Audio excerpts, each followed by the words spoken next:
18-ാമത്തെ ഹദീസ് ഇമാം ബുഖാരിയും മുസ്ലിമും അബൂ ഹുറൈറ റളിയല്ലാഹു അൻഹുവിൽ നിന്ന് ഉദ്ധരിക്കുന്ന ഹദീസാണ്. നബി സല്ലല്ലാഹു അലൈഹി വസല്ലം പറയുന്നു, ഹഖുൽ മുസ്ലിമി അലൽ മുസ്ലിമി ഖംസുൻ, ഒരു മുസ്ലിമിന് മറ്റൊരു മുസ്ലിമിനോടുള്ള ബാധ്യത 5 എണ്ണമാകുന്നു.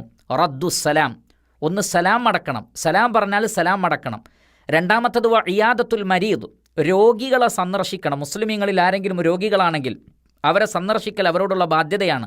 വത്തിബാഉൽ ജനായിസ്, ജനാസയെ ഫോളോ ചെയ്യണം, ഖബറിടത്തിലേക്ക് ഫോളോ ചെയ്യണം. അതേപോലെ തന്നെ ഇജാബത്തു ദഅവ, ഒരാൾ സൽക്കരിച്ചാൽ, സൽക്കാരത്തിന് ക്ഷണിച്ചാൽ അതിന് ഉത്തരം നൽകണം. തശ്മീത്തുൽ ആത്തിസ്, ഒരാൾ തുമ്മുകയും അൽഹംദുലില്ലാ എന്ന് പറയുകയും ചെയ്താൽ യർഹമുക്കല്ലാ എന്ന് പറയുകയും വേണം. അപ്പോൾ ഇത് ഒരു മുസ്ലിമിന് മറ്റൊരു മുസ്ലിമിനോടുള്ള പ്രധാനപ്പെട്ട ബാധ്യതയിൽപ്പെട്ടതാണ്. ഒന്ന് റദ്ദുസ്സലാം, സലാം അടക്കണം. ഇയാദത്തുൽ മരീദ്, രോഗികളെ സന്ദർശിക്കണം. വത്തിബാഉൽ ജനായിസ്, ജനാസയെ, മയ്യത്തിനെ അനുഗമിക്കണം. ഇജാബത്തു ദഅവ, സൽക്കാരത്തിന് ക്ഷണിച്ചാൽ അതിന് ഉത്തരം നൽകണം. തശ്മീത്തുൽ ആത്തിസ്, ഒരാൾ തുമ്മിയിട്ട് അൽഹംദുലില്ലാ എന്ന് പറഞ്ഞാൽ യർഹമുക്കുല്ലാ എന്ന് പറയുകയും വേണം.